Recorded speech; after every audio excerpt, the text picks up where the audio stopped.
अस्सलाम वालेकुम my YouTube family. उम्मीद है कि आप सब खैरियत से होंगे। आज हम MGT 11 की असाइनमेंट नंबर 1 करेंगे। अगर आप चैनल में नए हैं तो काइंडली मेरे चैनल को सब्सक्राइब कर दें। चलिए आज की वीडियो स्टार्ट करते हैं। सिनेरियो दिया हुआ है, a newly established firm ABC incorporated hire the service of HR firm to develop HR policy for the company. एक ABC कंपनी उसने हायर की, HR डिपार्टमेंट की सर्विस उसे चाहिए थी तो उसने HR डिपार्टमेंट को हायर किया। The HR professional study all the system and define policy that could address the existing need of the organization. जो HR प्रोफेशनल थी उसने स्टडी की ऑर्गेनाइजेशन की पॉलिसी के बारे में। However, no policy was added to provide additional and new training for staff to deal with new technology. जो HR department है उसने कोई पॉलिसी नहीं बनाई कि जो एम्प्लॉयर हैं उनको न्यू ट्रेनिंग दी जाए और ऐसी ट्रेनिंग दी जाए जिससे इनकी टेक्नोलॉजी जो न्यू आ रही है उससे वो डील कर सकें। According to this the design policy the company simply hire the staff and put them to work regardless of aligning them to the base ideology of the firm. जो company थी उसने ये किया कि एम्प्लॉयर को hire किया on the base of ideology में। When with the passage of time the manager of the firm notice survivor technical problem as well staff was not able to deal with update technology। जो management थी उसने passage of time में देखा कि जो हमारा staff है वो नहीं एबल के वो डील कर सके जो न्यू टेक्नोलॉजी है। The employer start living the organization as the management was demanding new skill. जो मैनेजमेंट थी वो डिमांड कर रही थी कि वो न्यू स्किल ऐसी स्किल हो उनके पास कि जो टेक्नोलॉजी के साथ वर्क कर सकें, लेकिन जो एम्प्लॉयर हैं वो एक ऐसा नहीं कर सकते क्योंकि उनके पास स्किल ही नहीं दी थी HR डिपार्टमेंट ने। तो जो उन्होंने क्या कि वो डिससेटिस्फाई हुए तो ऑर्गेनाइजेशन को लीविंग करना शुरू कर दिया, ऑर्गेनाइजेशन को छोड़ना शुरू कर दिया। Employer also observed that they do not know what the management actually want from them and what the organization basically existing for।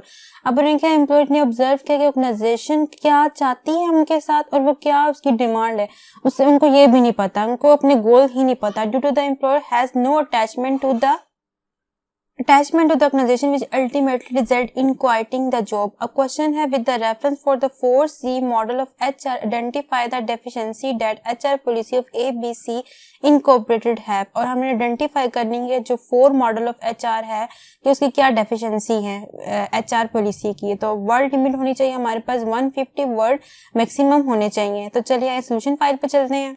According to 4C from the base of HR, ये आपका जो lesson number 24 और 25 उसमें से आपके पास दिए हुए हैं, उसमें 4C HR के जो मेथड है वो दिए हैं। पहला है competent. According to this case HR no policy was added to provide additional new training for staff to deal with the new technology.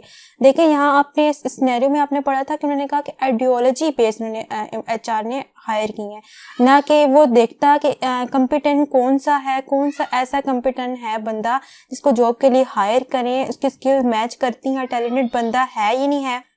HR department ने ये चीज़ नहीं देखा कि कम्पिटेंट बंदा है और उसको हायर करें, और मैनेजमेंट चाहती थी कि ऐसा बंदा हो जो न्यू टेक्नोलॉजी के साथ डील करे, लेकिन HR डिपार्टमेंट ने उसने ऐसा किया ही नहीं। और जो स्टाफ उन्होंने हायर किया भी उसमें जो कोई प्रॉब्लम्स है उसको चाहिए था कि वो उसको इम्प्रूव करे और उसको ऐसे ट्रेनिंग दें अगर उनकी स्किल डेवलप करे। तो इस सारे पैराग्राफ में ये लिखा आपने अपनी वर्डिंग में करना है ताकि कोई कॉपीराइट का इशू ना आ सके। देखा according to this case HR no policy was added to provide additional new training for staff to deal with the new technology। It is a competence model because hire the staff without the competency of job and skill, talent and knowledge। HR does not make policy which type of training required for increase the proficiency of employer। कि HR ने कोई policy ही design नहीं की कि employer की proficiency कैसी होगी और कैसे वो डील कर सकती है टेक्नोलॉजी के साथ।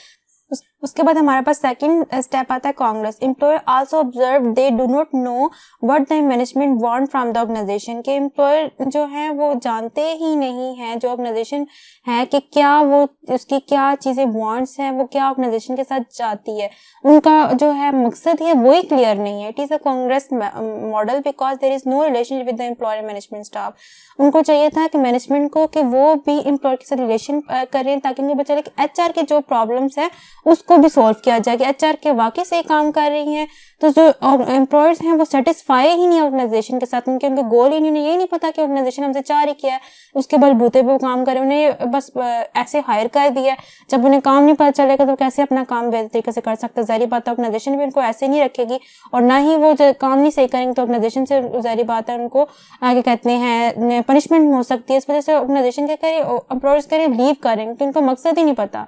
तो management want new skill and HR and not hire the staff on the base of skill. जो मैनेजमेंट जो एचआर का सबसे बड़ा मसला है उसका, क्योंकि उसने हायर करने के लिए स्टाफ को स्किल बेस हायर ही नहीं किया।